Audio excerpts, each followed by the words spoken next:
வணக்கம். இன்னைக்கு பன்னீர் 65 எப்படி செய்யறதுன்னு பார்க்கலாம். 100 கிராம் அளவுக்கு பன்னீர் வச்சிருக்கேன். 100 கிராம் அளவுக்கு கார்ன்ஃப்ளவர் மாவு, கொஞ்சம் கருவேப்பிலையை பொடியா கட் பண்ணி வச்சிருக்கேன். 50 கிராம் அளவுக்கு மைதா மாவு, அரை டீஸ்பூன் அளவுக்கு கரம் மசாலா, 1 டீஸ்பூன் அளவுக்கு இஞ்சி பூண்டு விழுது, 1 டீஸ்பூன் அளவுக்கு மிளகாய் தூள்,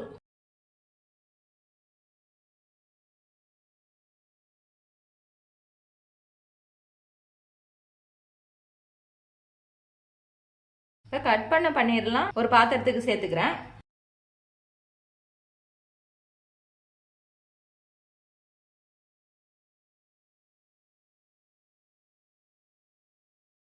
தேவையான அளவுக்கு சால்ட்டு சேர்த்துக்கிறேன்.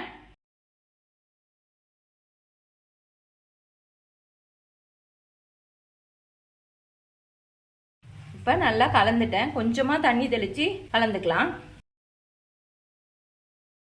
இப்போ இந்த அளவுக்கு கொஞ்சமாக தண்ணி சேர்த்து கொஞ்சம் உதிரி பதமாகவே வச்சுக்கோங்க. மிதமான சூட்டில் இருக்க எண்ணெயில் போட்டுக்கலாம்.